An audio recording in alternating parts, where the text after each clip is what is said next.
안녕하십니까. 누리 PD 김준입니다. 영화 건국전쟁이 정치 다큐멘터리의 신기원을 이제 열 것 같습니다. 그야말로 지금 태풍 같은 대폭발을 지금 일으키고 있는데요. 도대체 이 숫자 끝이 어디일지 저도 지금 가늠이 안 됩니다. 100만 원 일단 단위에서 일단 넘어선 지 오래되고요. 이렇게 되면은 그동안 노무현입니다라는 정치 다큐가 예전에 있었죠. 그게 굉장히 많이 들어갔다고 합니다. 200만 넘게 들어갔다고 하는데요. 200만 가까이 된다 그러죠. 그것도 뛰어넘지 않을까 하는 생각이 들고요. 다큐 영화라고 하죠. 다큐 영화. 진짜 영화처럼 찍는 거 있습니다. 다큐멘터리와 다큐 영화는 좀 다른데요. 비슷한 것 같아도 이 여러 가지 그 기법이라든가 장르 면에서 차이가 있는 것으로 이제 보는데요. 운항 소리라든가 니마 그 강을 건너지 마고 같은 이런 것은 이 건국 영화와 같은 그런 다큐멘터리가 아니죠. 다큐 영화죠. 영화. 배우가 진짜 전문 배우가 없다 뿐이지 영화인 겁니다. 그런데 이 다큐로서 이 건국전쟁이 지금 거두고 있는 이 성과는 그야말로 진짜 놀라운 일입니다. 놀라운 일. 지금 드디어요 말이죠. 어제 날짜로 62만 명을 돌파했습니다. 저국이가 30만 겨우 넘었죠. 이미 그 2배 됐고요. 문재인입니다가 11만 아닙니까? 그것도 엉터리 숫자고요. 허수가 많은데 공짜표 뭐 이렇게 남발했죠. 그게 11만 아닙니까? 자, 이 건국전쟁이 얼마나 지금 대단한 파괴력을 보이고 있는지 이제 아실 겁니다. 대단합니다. 이 100만 원 일단 기본으로 넘었다고 보면은 정말 200, 300 그 이상도 가능하지 않을까 하는 그런 희망을 이제 가질 수가 있겠습니다. 자, 그리고요. 이 건국전쟁 관련해서 여러 가지 어떤 뉴스가 계속해서 이제 나오고 있습니다. 그러나 대부분의 언론은 건국전쟁을 일부러 이 노출을 안 시키려고 하는 것 같아요. 부정적인 뉴스를 이렇게 계속해서 언급하는 그런 언론사도 많고 조선중앙동화 중에서도 중앙동화는 이 건국전쟁 언급이 거의 없어요. 조선일보만 열심히 건국전쟁 이야기를 합니다. 거의 매일 한 번씩 나오더라고요. 어떤 뉴스라도. 자, 지우다 못해 조작까지 해서 없애버리는 이승만의 흔적. 여기 이제 조선일보에 나온 기사인데요. 이처럼 조선일보는 열심히 건국 대통령 이승만을 재조명하고 알리기 위해서 노력하고 있습니다. 이승만 대통령만큼 음해를 많이 받은 역대 대통령도 뭐 잘 없을 정도입니다. 물론 박정희 대통령, 전두환 대통령도 뭐 다르지 않습니다만. 자, 그러니까 이쪽 이제 이 소위 우파 쪽에서 많이 지지하는 보수로 불리는 이 정치 세력이 지지하는 대통령들은 전부 만신창이 상태입니다. 전부. 이승만 대통령, 박정희 대통령, 전두환 대통령, 노태우 대통령, 뭐 김영삼이는 그렇다 치고 빼고요. 일단요. 이명박 대통령, 박근혜 대통령까지 어느 한 사람 온전한 사람이 없어요. 전부 몸에 수없이 많은 생체기를 갖고 있고 심하면 중상을 입은 상태죠. 반신불수 상태로 그렇게 만들어 놨습니다. 우리 역사에서. 그걸 일어난 진짜의 역사, 팩트로 그렇게 했다면 이해가 가는데 약간의 팩트에다가 엄청난 왜곡, 과장, 선동, 날조를 했죠. 그래서 역사 지금 전쟁이 벌어지고 있는데 이것을 바로잡기 위한 수단으로서 반드시 거론되어야 할 인물이 바로 이승만 대통령이죠. 박정희 대통령, 전두환 대통령까지 요 세 분을 묶어야 됩니다. 이승만 대통령하고 딱 분리를 시키면 안 되고요. 하나로 묶어야 됩니다. 그래서 공과를 온전히 다 우리의 이제 이 자산으로 받아들여야 된다 생각합니다. 참고로 우리가 볼 때는요. 이승만 대통령, 건국 대통령, 박정희 대통령, 산업화 대통령 이렇게 말합니다만 대한민국 중흥조죠. 중흥 대통령. 그리고 그 연장선에서 그 마무리한 사람이 전두환 대통령입니다.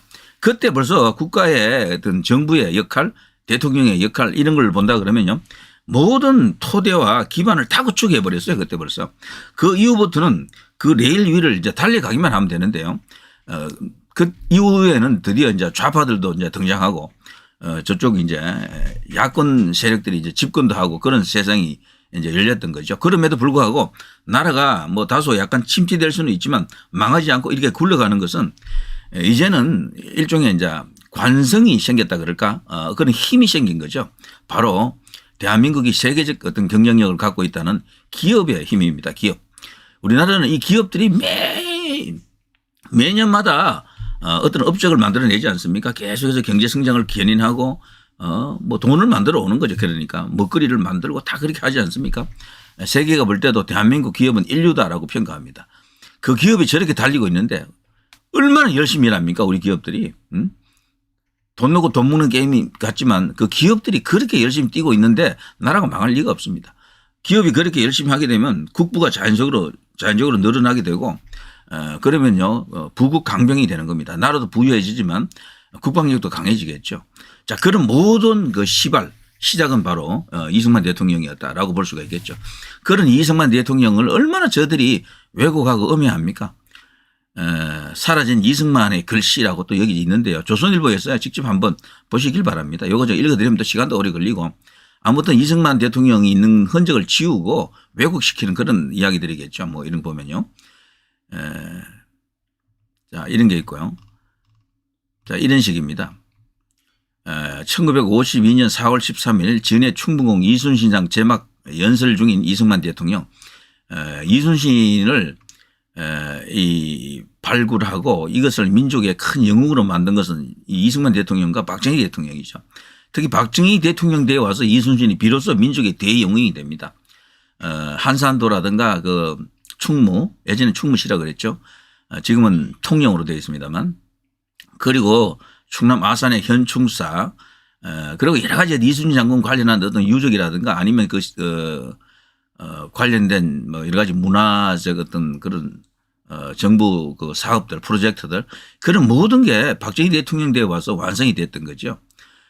지금도 우리는 이순신 뭐 장군을 민족의 제1위인으로 지금 떠받들고 있는데요.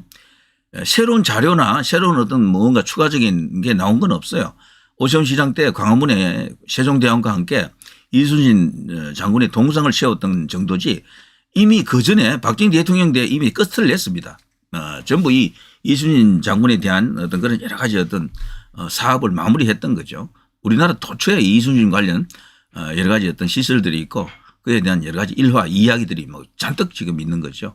이승만 대통령이 이처럼요 이순신 장군의 이 위대성을 미리 알고 특히 이승만 대통령은 소위 이제 이 반일 정치인의 대명사 아닙니까? 이순신 장군 하면 또 일본을 격파한 인물이고요. 너무도 잘 어울리는 한 조합인 것 같습니다. 자, 요게 사라진 이승만 건서 5글자 이런 식으로 지워버리는 거죠. 전국을 이승만의 흔적을 지우는 그런 역할을 하는 겁니다. 이순신상이네요. 이순신 충무공 이순신상인데 이게 이승만 전 대통령의 글씨였던 것 같습니다. 이것을 이런 식으로 흔적 지우기를 하고 있다.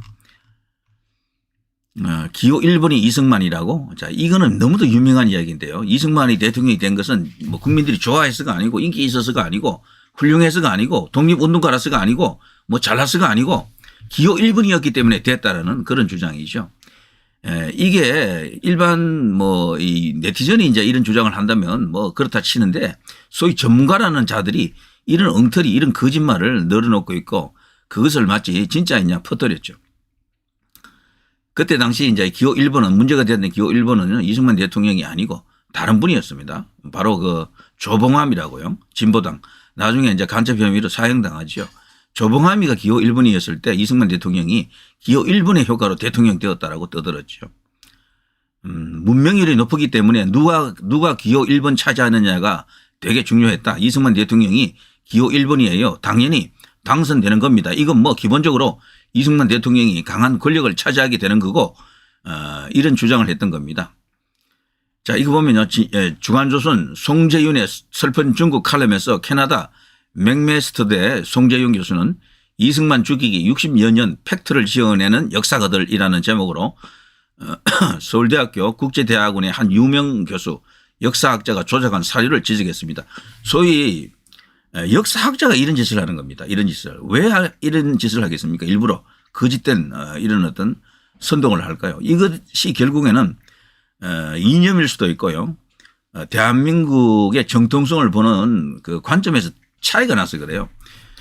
소위 이제 현 국민의힘을 지지하는 이승만 대통령을 지지하거나 박정희 대통령을 지지하는 세력들과 저들이 보는 역사관이다는 겁니다.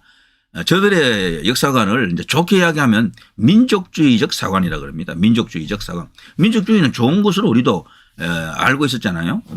같은 민족 아닙니까? 단일 민족 뭐 이렇게 이야기하는데 민족주의적 사관에서 거치는 게 아니고요. 민족주의적 사관이긴 한데 거기에 통일이라는 개념이 들어가요. 통일은 어떤 통일이라도 선하다고 믿는 자들입니다. 그래서 자유민주주의 방식으로 통일되는 게 사실은 온당하고 맞는 이야기인데도 불구하고 저들은요. 북에 의한 통일까지도 수용하는 그런 입장을 갖고 있다고 봐야 됩니다. 그러니까 통일만 된다면은 오케이 땡큐. 그러니까 저쪽 좌익 세력들 중에는 그 뭐 김정일이나 김정은을 만나면 그렇게 끄북끄북 가는 겁니다. 좋아 죽죠 그냥. 그 고려 연방제 같은 것이 합리적인 통일 방안이라고 또 믿고 있고요. 그래서 저들이 계속 민족파리를 하는 거죠. 민족주의다.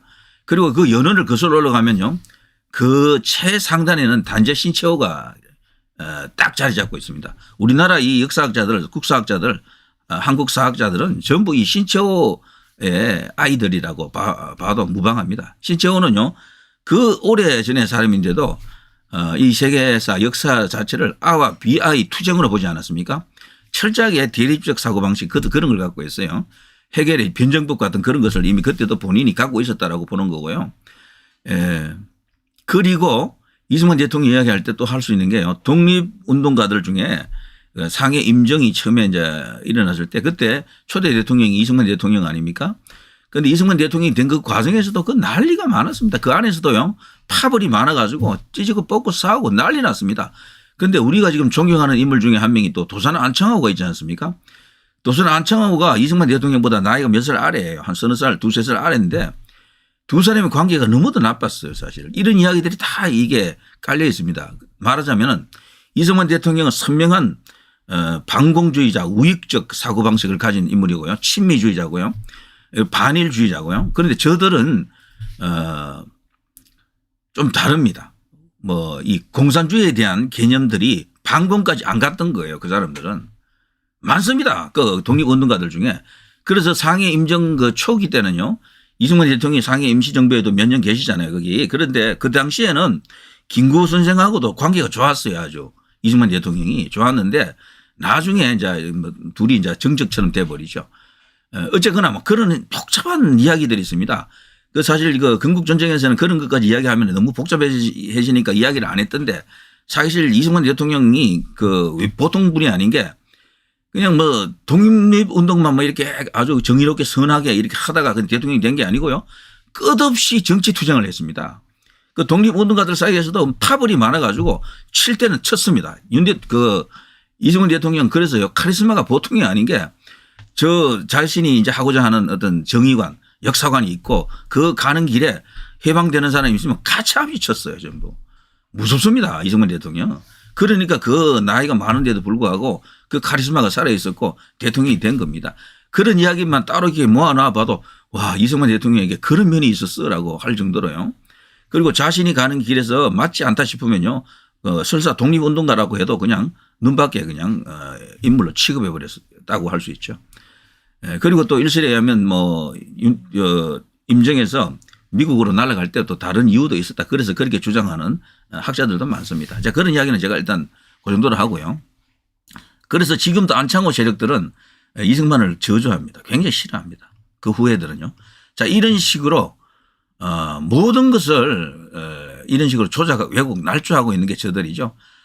그리고 경고장이라고 하면서 하지 장군은 6월 28일자로 이승만에게 발송한 편지에서 이승만과 뭐뭐의 테러 계획에 대한 고발이 사실이 아니기를 바란다 말했다. 이것도 조작 왜곡한 겁니다. 왜곡. 이승만과 영영 요 부분을 왜곡했다는 거죠. 이제 팩트를 보면요. 우선 하지가 보낸 것은 경고장이 아니라 편지였다. 경고장이 아니고 편지인데 경고장이라고 했고요. 이 편지는 박태균 교수가 말한 주간 보고 99호가 아니라 94호에 나와 있다.